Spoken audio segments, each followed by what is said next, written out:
Et parce que ce live a été fait après avoir tiré profit de beaucoup de choses dans un minimum de temps, parce qu'elle m'a visité, m'a rendu visite.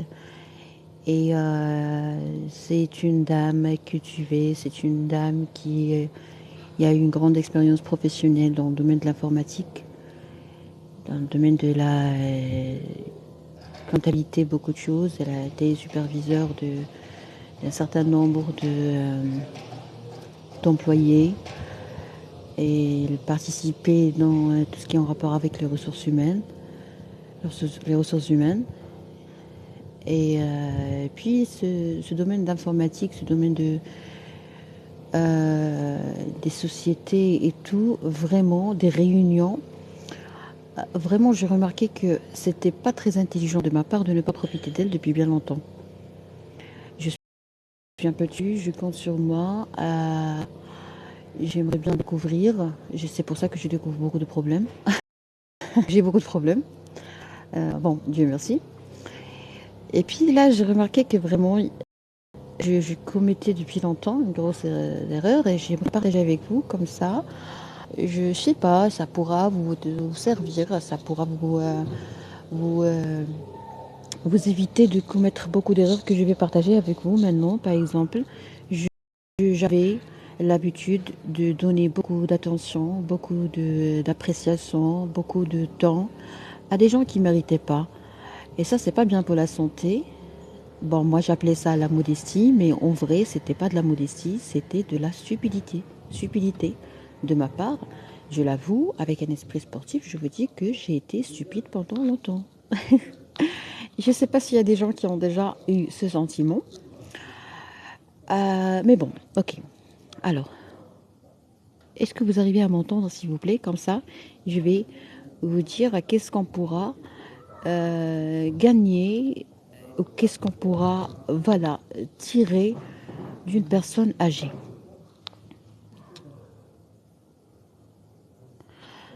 Est-ce que vous arrivez à m'entendre? S'il vous plaît, répondez-moi juste par oui. Comme ça, je continue mon live.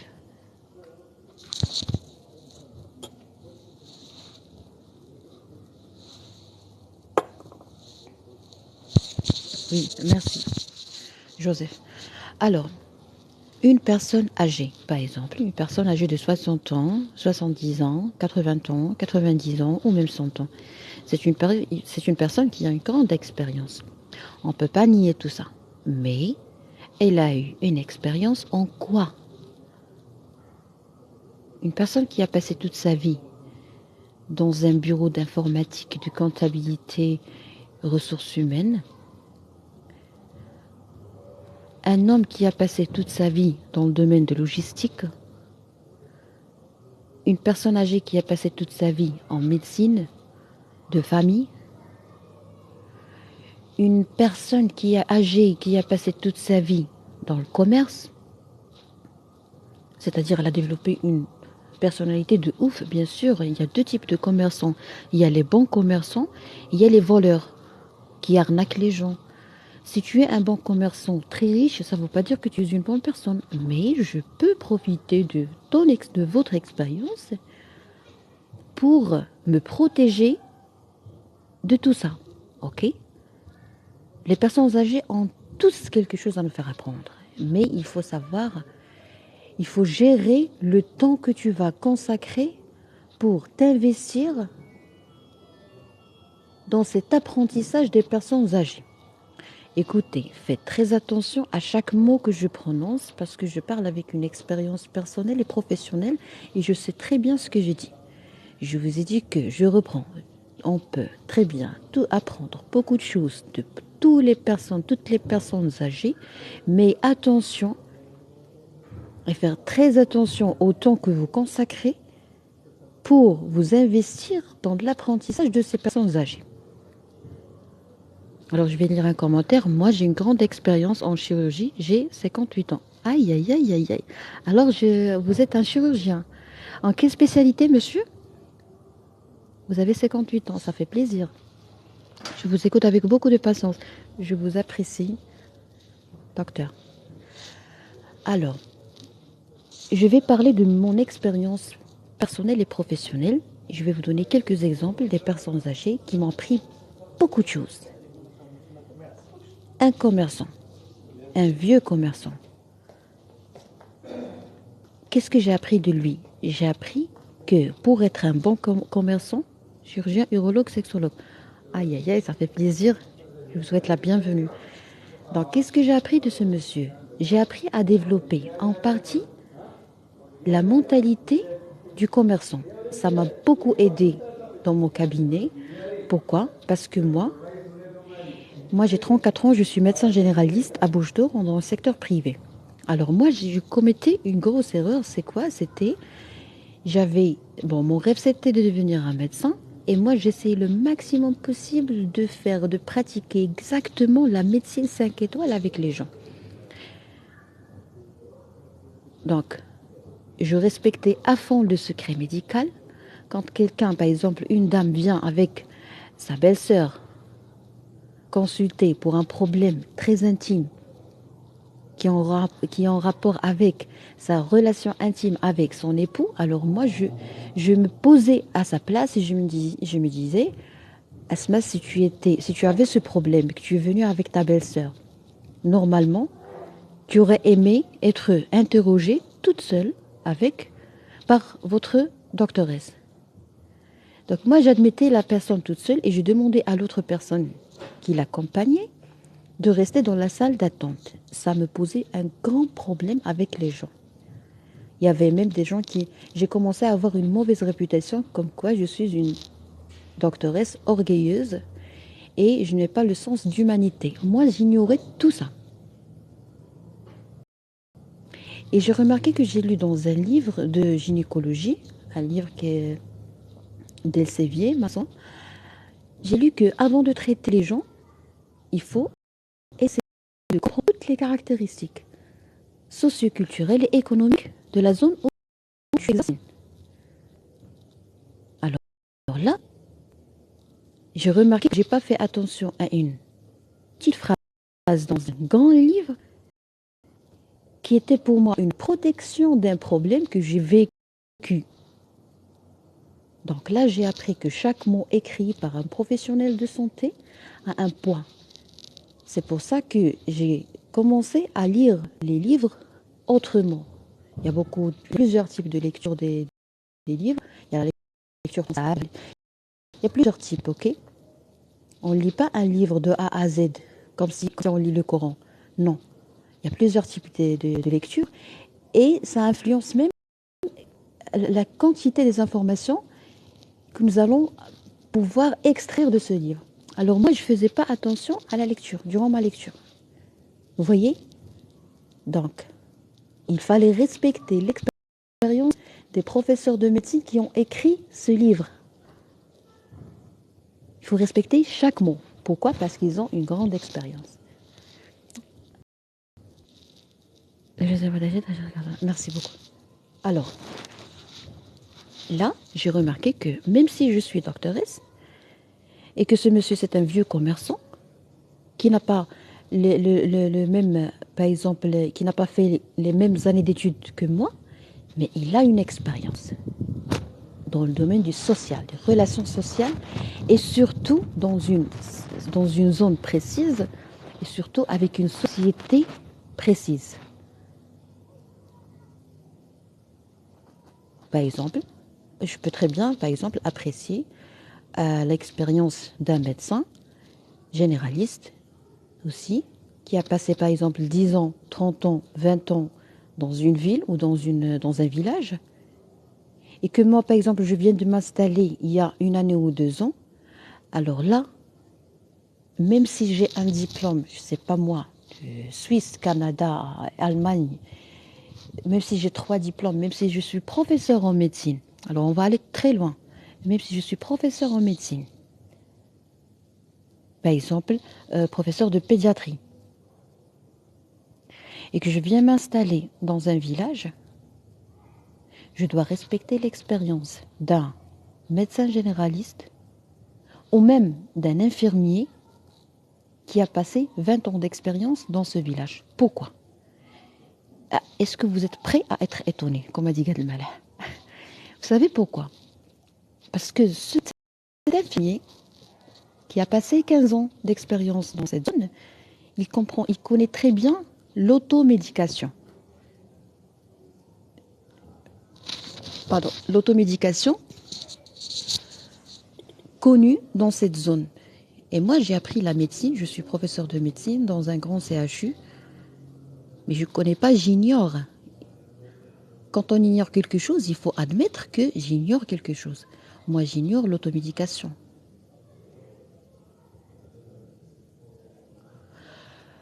Qu'encore? Parlons toujours de l'expérience. Quand j'ai discuté avec ma mère, j'ai remarqué que moi, j'ai fait un grand travail sur moi, mais il faut toujours travailler sur soi. Moi, j'avais ce qu'on appelle une membrane interpersonnelle très, très, très, très perméable, avec de l'empathie excessive. Et je différencie pas entre ma vie professionnelle et personnelle quand il s'agit de l'empathie. En médecine, on a appris à traiter, comment traiter les gens, mais dans ma vie personnelle, je suis une personne qui a travaillé sur la bienveillance. Et là, on va parler d'un sujet très important, il s'agit de la relativité. Pourquoi? Parce que si on n'apprend pas la relativité, on va tomber même dans la dépression et on pourra même avoir des difficultés sociales très importantes et très gênantes.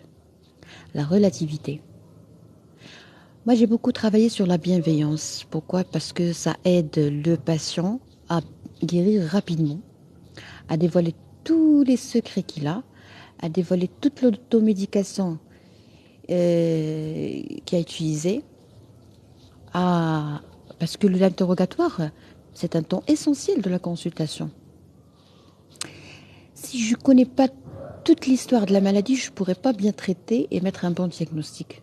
Donc j'ai besoin de mettre en confiance le patient. Vous savez, il y a des philosophes qui disent que le médecin est le médicament le plus utilisé. Moi, j'ai fait un grand travail pour être bienveillante, mais ce que j'ai remarqué, c'est que j'ai pas fait le même travail pour comprendre la relativité. Je m'explique. Tu es bienveillant, c'est bien pour la santé, c'est bien pour tout le monde, tu es une bonne personne. Tu es bienveillant avec des gens qui attendent à ce que tu sois orgueilleux, tu vas être maltraité. Moi, j'ai vécu ça. Je suis pas en train de vous réciter ce que j'ai lu dans un livre. Je suis en train de vous raconter, de partager ce que j'ai vécu. J'ai été bienveillante avec les gens, le sourire partout, mais ça n'a pas marché. J'ai été mal respectée. Pourquoi? Parce que j'étais accessible pour eux. Il y a des gens qui me disaient, on n'a jamais vu un docteur qui faisait de la comédie médicale dans un live en arabe.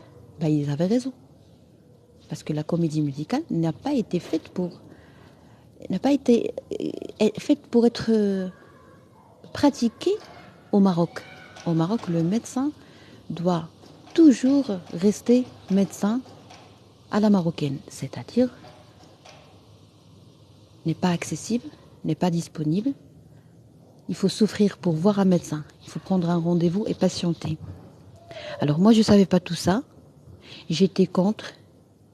J'ai fait l'inverse. Je suis partie contre le courant. Et par la suite, j'ai découvert que la société marocaine respecte le médecin qui ne lui est pas très, très, très, très accessible et disponible.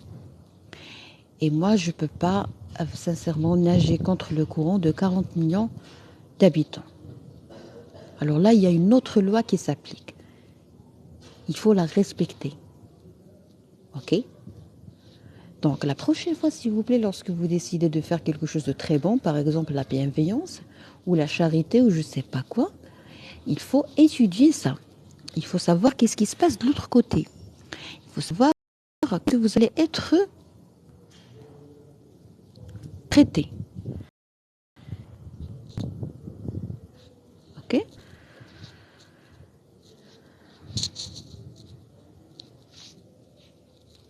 Excusez-moi, monsieur Jalal, on ne fait pas des consultations sur Internet, c'est interdit, c'est pas bien pour votre santé. Il faut partir voir votre médecin généraliste ou médecin traitant pour être bien orienté chez votre spécialiste qui va prendre en charge votre fistule si vous avez une fistule. Je ne sais pas ce que vous avez, fistule hémorroïde, fissure ou autre chose. Alors ça se traite uniquement dans la salle d'examen. Je vous souhaite un bon rétablissement. Aujourd'hui, monsieur, on est dimanche. On traite un sujet de comment profiter de l'expérience des gens, des personnes âgées. Si vous avez la gentillesse de respecter mon sujet, j'aurai la gentillesse de vous remercier. Si vous insistez, c'est-à-dire que vous avez trop mal, je comprends la douleur des patients, mais si on a très mal, on ne peut pas suivre un live sur Internet. On doit recourir aux urgences. Alors, si toute cette explication n'a pas été suffisante pour que vous partez aux urgences, eh ben, je regrette. C'est tout ce que j'ai comme moyen pour transmettre mon message. Alors, revenons à nos moutons. On parlait de la relativité. Ok, Est-ce que vous avez est-ce que vous avez quelque chose à dire? Est-ce que vous avez des expériences pareilles, c'est-à-dire vous avez appris d'un vieux ou d'une vieille dame quelque chose que vous ignoriez avant? Ah oui, j'allais vous dire quelque chose d'autre. Une personne âgée, c'est une personne qui a une grande expérience dans la chose qu'elle faisait pendant longtemps. Si je fais quelque chose pendant 20 ans, j'aurai une expérience. Je serai très bien expérimentée et je la ferai avec toute aisance et je serai vraiment expert en cette chose-là, qu'elle soit bonne ou mauvaise. Un chirurgien qui a passé 20 ans dans la chirurgie d'un organe, il sera très expérimenté. Il aura plus d'informations qu'un chirurgien qui vient de décrocher son diplôme. C'est très normal, c'est très logique. Une personne alcoolique qui a passé toute sa vie dans les boîtes et les cabarets aura une grande expérience dans le domaine de la nuit, comme on le nomme au Maroc. Le domaine de la nuit. Qu'est-ce qui se passe la nuit? Une personne qui dormait chaque soir à 20h, à 22h, 21h, n'aura jamais l'expérience et n'aura jamais l'information complète et totale d'une personne qui a passé toute sa vie dans les cabarets et les boîtes. Alors moi, en tant que médecin, je peux apprendre de la personne âgée qui a passé toute sa vie dans l'alcool, dans les cabarets et tout. Et je peux également profiter de l'expérience d'une personne âgée qui a passé toute sa vie à faire la prière et de dormir tôt et se réveiller à l'aube. Voilà, dormir tôt. Mais une personne qui n'a pas fait la médecine, qui ne s'est pas investi au développement de sa personne, le vrai développement personnel, je ne parle pas avec tous mes respects, mais le coaching au Maroc, vraiment, c'est de l'anarchie émotionnelle. C'est du n'importe quoi. Le coaching au Maroc, c'est du n'importe quoi. Si vous voulez que je vous explique pourquoi, eh ben, ça me fera plaisir de vous être serviable. Alors, revenons à nos moutons. On disait quoi? On disait qu'une personne qui a bien travaillé sur soi et une personne professionnelle de la santé, elle peut très bien profiter de l'expérience des gens, des personnes âgées, parce qu'elle fait très attention, elle sait très bien ce qu'elle cherche. Par exemple, moi, je faisais une recherche. Mais une personne jeune qui a une curiosité sans bagage médical, scientifique, psychique ou psychiatrique, juridique, social, et qui se lance et qui se met en danger et qui se met en contact avec des personnes âgées pour profiter de leurs expériences en se disant que ce monsieur a passé toute sa vie ou cette dame a passé toute sa vie dans la prostitution, donc je vais profiter de son expérience pour ne pas tomber dans le même problème. Vous n'êtes pas protégée, madame. C'est comme si on a une incendie, il y a quelqu'un qui vient, qui se jette pour sauver des gens, alors qu'il n'a pas une blouse spéciale contre le feu. ben, vous allez souffrir. Vous allez même être incarcéré parce que vous ne connaissez pas la loi, parce que vous n'êtes pas déjà investi pour comprendre la loi. Vous n'avez pas des amis ou quelqu'un de la famille, des juges, des avocats, des notaires, des gens qui ont étudié la loi. Vous n'êtes pas. Non, ça c'est un handicap. Vous voyez? Alors une personne âgée, qu'est-ce qu'on pourra apprendre d'une personne âgée, par exemple? Se taire, garder le silence. Garder le silence, c'est important. Si on n'est pas capable de garder le silence dans certaines conditions, ben c'est-à-dire qu'il faut travailler sur soi, c'est-à-dire qu'on est faible. Des fois, on est tellement fort qu'on garde le silence. Moi, je vais partager avec vous. Moi, j'aime beaucoup tout partager. Alors, moi, j'ai déjà vécu ce sentiment d'être insulté. Durant les lives en arabe, vous avez vu la galère, ben, ça ne me dérangeait pas. C'est pour ça que je faisais de la comédie, des quiproquos, tout ce que vous voulez, des gens qui parlent dans un sens et l'autre parle dans l'autre sens. Et dans la vie personnelle, j'ai déjà été insultée avec des gens. Mais ce que j'ai appris des personnes âgées, c'est que quand quelqu'un qui n'est pas cultivé, qui n'a pas fait des études supérieures, qui n'a pas un bagage scientifique, qui n'a pas un bagage assez important, quelqu'un qui est incapable de rédiger une sorte de paragraphe, quelqu'un qui est incapable, qui n'a pas ce qu'on appelle une indépendance intellectuelle. Je fais toujours le rappel pour que vous appreniez que veut dire être indépendant. C'est avoir trois volets d'indépendance: intellectuelle, financière et affective. Quand on a affaire avec des gens qui partent toujours en se basant sur leurs sentiments, il y a une technique, j'ai appris ça d'un comptable, il y a une technique qui s'appelle technique Sophia. C'est nouveau. Sophia, c'est-à-dire quand tu t'adresses à quelqu'un qui te réponde, il faut savoir, c'est subjectif? Non, pardon, c'est sentimental.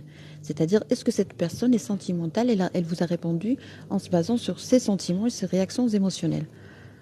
Oh, je pense que c'est objectif. Est-ce que cette personne est objective? C'est-à-dire, j'ai trop mal à la tête, je viens de vivre, ou je suis en train de vivre un chagrin d'amour, mais je suis capable de traiter avec vous un sujet avec tout le calme que vous pouvez imaginer, avec un caractère si neutre. Par exemple, je ne deviens pas féministe directement après une rupture. Tout ça, c'est important. Est-ce que je suis capable d'être objectif dans mon analyse? Alors, ce que j'aimerais vous dire, si vous êtes incapable d'être objectif dans les moments les plus difficiles de votre vie, ben c'est-à-dire que vous devez travailler sur vous. Si vous êtes incapable de tolérer votre colère dans les moments les plus malheureux dans votre vie, il faut travailler sur soi. Ce qui est très joli en islam, bon, je souhaite la bienvenue à tout le monde, à toutes les croyances. J'aimerais juste parler de l'islam parce que c'est ce que j'y crois. Alors, quand on croit au Dieu, il y a, il y a beaucoup de gens qui croient au Dieu, même les chrétiens, les juifs et tout. Et c'est important d'avoir quelque chose en commun avec les autres croyances parce que ça nous permet de vivre en paix avec une certaine tolérance et c'est important. Moi, personnellement, bon, je croyais que si tout le monde était musulman, les choses allaient très bien. Mais ce que j'ai remarqué, c'est que j'avais pas raison. Je sais qu'il y a des musulmans qui vont pas aimer ça, mais je pense que bon, le Dieu avait bien raison quand il a dit que جعلناكم خلقناكم من ذكر وأنثى وجعلناكم شعوبا وقبائل لتعارفوا إن أكرمكم عند الله أتقاكم. Donc c'est le Dieu qui a voulu qu'on soit différents pour nous évaluer. Ok? Moi, actuellement, Allah ismah li, j'ai peur que tous les gens sur cette terre soient musulmans parce que vraiment, les musulmans sont très nocifs pour la santé. Pourquoi? Parce que les musulmans ne connaissent pas l'islam. J'aurais bien aimé que l'islam soit partout dans cette planète, mais les musulmans ne représentent pas l'islam. Les musulmans sont des gens qui croient au Dieu, au prophète Mohammed, mais ils ne respectent pas ce qu'il a dit. Ils sont nocifs. Un musulman qui vole, un musulman qui arnaque, un musulman qui viole une femme, un musulman qui est expérimenté dans la médisance, ben, c'est très nocif pour la santé. J'en ai déjà souffert. C'est très nocif pour la santé. Un musulman qui fait des jugements. On va parler de ça ultérieurement. Alors, on disait quoi? On a parlé de la relativité, l'indépendance, être objectif, Sophia, oui. Être objectif et gérer sa colère. Si tu as un grand diplôme, si vous avez 3 doctorats, si vous avez 3 multinationales, 3 grandes sociétés, ok? Si vous êtes trop riche, si vous parlez plusieurs langues, si vous passez votre week-end dans un hôtel de 7 étoiles, si vous êtes sur un bateau de ouf, si vous avez, je sais pas, jet privé, tout ce que vous voulez, mais que vous êtes incapable d'arracher les bons moments dans les périodes les plus difficiles de votre vie, il faut travailler sur soi. Il faut travailler sur soi. Pourquoi l'islam est bon pour la santé? Je ne parle pas des musulmans, je parle de l'islam. Pourquoi l'islam est bon pour la santé? Parce que l'islam nous dit que le Dieu existe même dans les crises émotionnelles, même dans les crises financières, même quand tu es vraiment en phase de dégradation, je ne sais pas, à cause d'un pervers narcissique, à cause d'un malade mental qui traverse ta vie, votre vie, le Dieu est là. C'est important de sentir ça. Les Américains, quand ils se convertissent en islam, qu'est-ce qu'ils disent? Ils parlent de connexion. C'est important. Et moi, là, j'aimerais exprimer mon respect à toutes les religions qui ont déjà vécu ce sentiment de connexion avec le Dieu. Avant de parler des prophètes, mais cette connexion avec le Dieu, de savoir que le Dieu t'écoute, te voit, il est au courant de tout ce qui t'arrive, mais le vrai islam nous dit même les crises, même les problèmes, c'est très bénéfique pour notre santé. Pourquoi? Parce que moi, je parle de mon expérience, les crises nous poussent à sortir de notre zone de confort. Ok? La zone de confort. C'est-à-dire, moi, je vais très bien. Mais je peux très bien donner plus. Je peux très bien devenir une meilleure version de moi. On ne pourra jamais être la meilleure version de nous sans passer par des crises. Point. En islam, il faut remercier le Dieu quand on passe par des crises. C'est illogique, mais après une certaine expérience personnelle et professionnelle même, on comprend pourquoi il faut remercier le Dieu. Parce qu'au lieu de partir chez un psychologue ou un coach,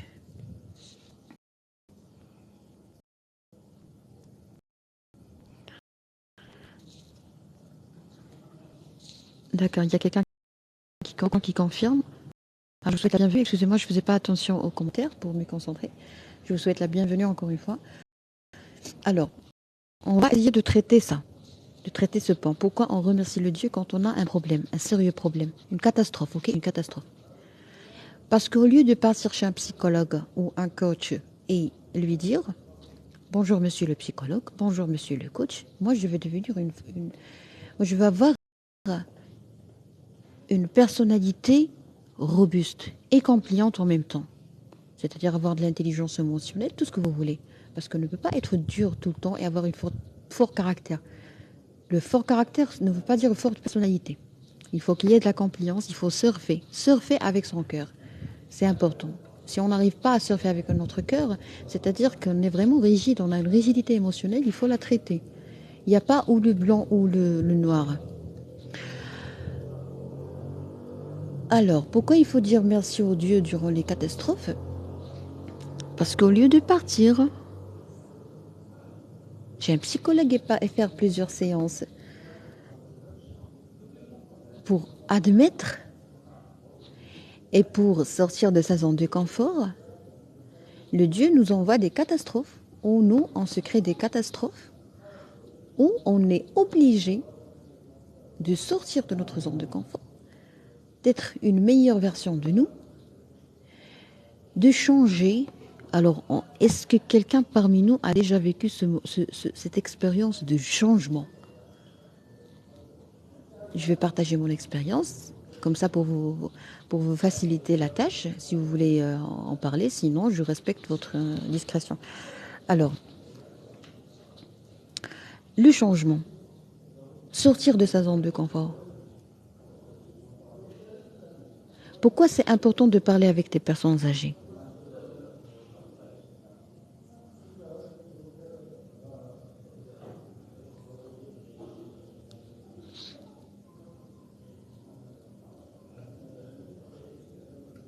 Comment est-ce qu'on pourra changer?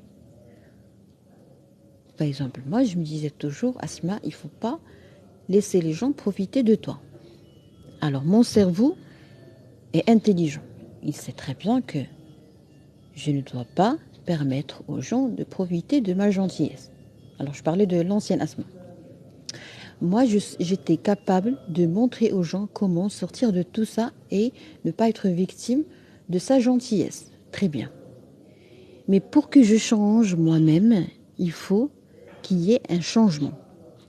Ce changement avait besoin ou nécessitait beaucoup de techniques, beaucoup d'apprentissage.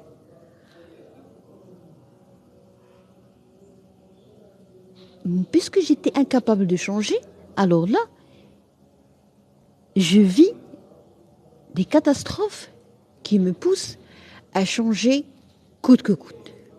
À tout prix, je change.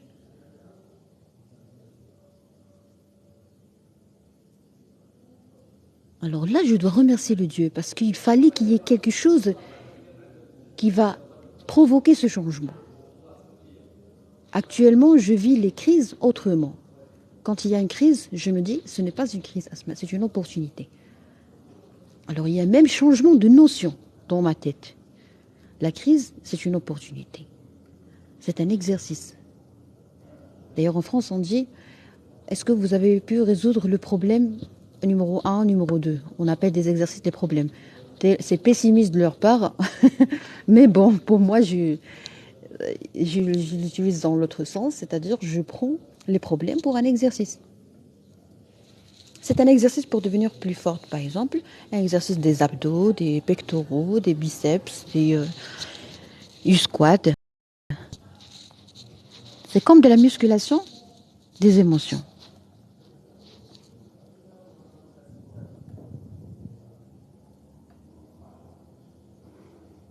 Ok? Alors, à partir d'aujourd'hui, j'aimerais vous dire que on va faire comme une sorte de résumé pour terminer notre live dans des conditions, voilà, dans des conditions très très très optimistes. Comment profiter de l'expérience des personnes âgées? Qu'est-ce que j'ai appris des personnes âgées? Pourquoi c'est important? Pourquoi elles sont importantes ces personnes-là dans la vie? Parce qu'ils ont quelque chose à transmettre.